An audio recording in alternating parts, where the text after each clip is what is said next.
Marko was a journalist in a big city, always on the move, always with his phone in hand. His job required him to be constantly available, replying to messages, writing articles, researching new topics. However, when his editor came up with an unusual assignment, he felt both excitement and skepticism. "I've heard about a village where no one uses phones," the editor said. "No internet, no social media. People there live completely differently. I want you to check out the story." "No phones?" Marko raised an eyebrow. "What do you mean?" "Just go and find out," the editor chuckled. "Travel there, talk to people, see how it works." And so Marko got into his car and set off toward the unknown village. The road led through dense forests and hilly landscapes, and as he got closer to his destination, the signal on his phone grew weaker. By the time he reached the entrance of the village, his phone had lost service completely. The silence that speaks. The village was called Tišina, a name that felt symbolic from the very start. It was small, with old stone houses, narrow alleys, and a square in the center. At first glance, it looked like any other village. People sat on benches, chatting. Children played in the courtyards. A shopkeeper calmly arranged fruit at the market. But soon, Marko noticed what intrigued him the most. No one was looking at a phone. There were no notification sounds, no one rushing to reply to a message. He walked into a small shop where an elderly man greeted him with a smile. "You're the journalist?" the man asked. "How do you know?" Marko was surprised. "People talk, word spreads quickly." The old man chuckled. "News is a little different here. We don't read headlines, we talk to each other." Life without screens.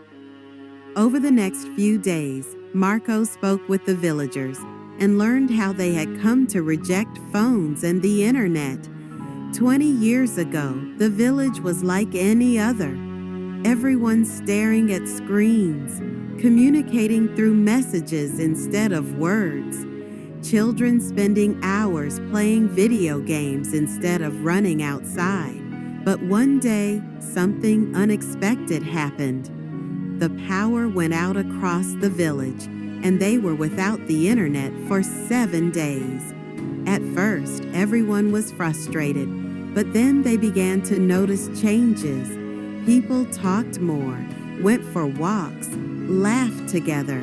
When the electricity finally returned, the village made a collective decision. They chose to set their phones aside and try living without them. "It was hard at first," said a young woman named Lena.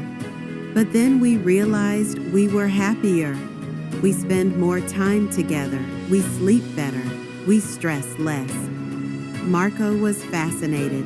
He couldn't imagine going a single day without his phone, and yet they had been living like this for years. Something changed. One afternoon, Marko sat in the village square, watching life unfold. He felt something unusual, a silence that wasn't empty, but full of presence. People were truly there in the moment, without the distraction of screens. He felt his own breath slow down, his thoughts less cluttered with notifications and news. The day before he was supposed to leave, he met the old shopkeeper again. "What do you think? Will your article interest people?" the old man asked. "I think it will," Marko replied, "but I don't think they'll understand it." "Maybe one day they will," the old man smiled. When Marko returned to the city, he sat down at his computer to write the article. His phone vibrated every few seconds. Messages, emails, notifications. He started typing, but before pressing send, he paused. He walked over to the window, looking out at the city, glowing with the lights of phones and screens, and for a moment, He remembered the silence of the village. The following week, for no particular reason, he packed his bags and headed back to Tišina, because maybe, just maybe, there was a better version of life, one where we were truly present